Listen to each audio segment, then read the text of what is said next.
All right, welcome to lesson 3-2, day 2. We are on page 34 in the notes. So we're starting down here with division properties of radicals. So recall that when we multiply the coefficients together, right? A and C get multiplied, and we multiply the radicands together. So with the division property, we do the same thing. We're going to divide our coefficients and we're going to divide our radicands. And it says that when we're multiplying or dividing, our index must be the same. So I didn't mention that yesterday, but the root index does need to be the same. For example, you cannot multiply a square root, like 2 square root 5 times 4 cube root, say 7. You cannot multiply those together because your indexes do not match. The index here is 2. The index here is 3. So the indexes have to match. All right, so let's go ahead and do an example. So example B, divide each expression and simplify. So in example B, there is no coefficient on the first one. So they're just going to write these under one large radical. As you can see, they've done that. And then simplify what's under the radical. So 6 divided by 2 is the square root of 3. All right, here they're going to group their coefficients together, which they did. They're going to group their radicands together, which they did, right here under one radical. And then simplify if possible. 2 over 3 does not simplify, but 10 divided by 2 is the square root of 5. And then here, similarly, they have grouped their coefficients together, 8 over 2, which is going to be 4. And then they've written their radicand in one large radical, which they've done right here. And then this one I'm going to show what they're doing. So we have 24x squared over 3, and this is all under a radical. And so if these simplify, you should do that first. 24 divided by 3 is 8. So under the radical, we have 8x squared. I know that this is a perfect square, right? X squared. I know 8 has a perfect square in it. I'm going to rewrite this as 4 and 2, and then the square root of x squared. And then recall that right here, a square and a square root reduce. So all that's left is the x. So we're going to have an x outside of the radical. And then right here, the square root of 4 is 2. And then this square root 2 is irrational. It's going to stay under our radical. And so then recall they had the 4 out front, right? So in front of this, there was a 4, a 4, a 4. So they're going to multiply this value by 4. So you multiply your coefficients. 4 times 2 is 8. And then your x and your root 2 remain.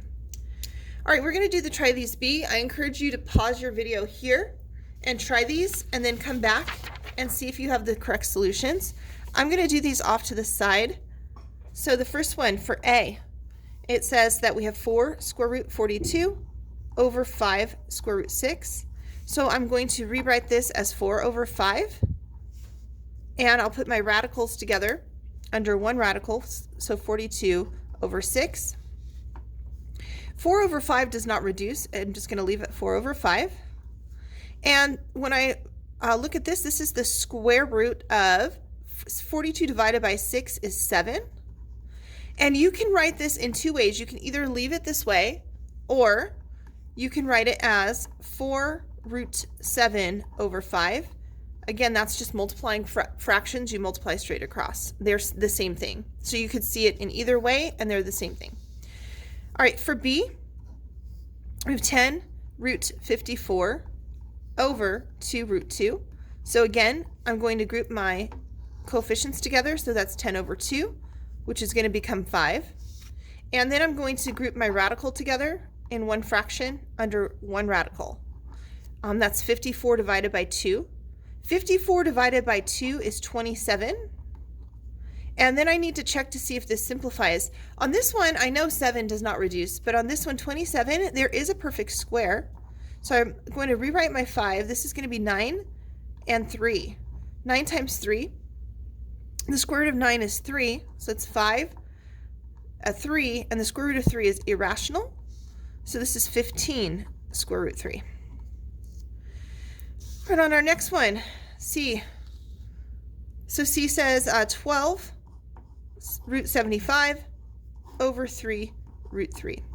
Again, I'm going to group my coefficients, so that's 12 over 3, and then group my radicals, 75 over 3. And so this is going to give me 12 divided by 3 is 4. 75 divided by 3 is 25. And the square root of 25 is a perfect square. 4 times 5, right? 5 is the square root of 25. So, and my 4 comes from this 4, and that would be 20. All right, and then the last one for D,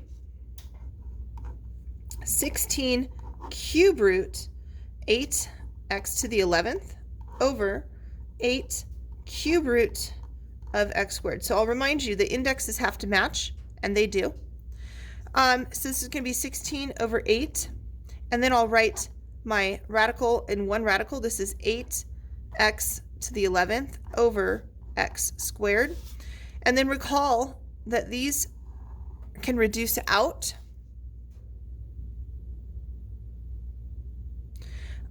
which is going to be x to the 9th. So this is 2. And then cube root, I have 8. This would be x to the 9th power. Remember, we're going to reduce these out. And then I'm looking for perfect cubes. 8 is a perfect cube. The cube root of 8 is 2. So I have 2 times. This is going to be 2. And the cube root of x to the 9th, so you're thinking how many groups of 3 can you take out of a group of 9? And you should be able to see that there's 3 groups of 3 with nothing left over. So this is x to the 3rd power. Or you can rewrite this, right? 9 divided by 3 is 3. So this will be 4x cubed. All right, I hope you got all of those correct.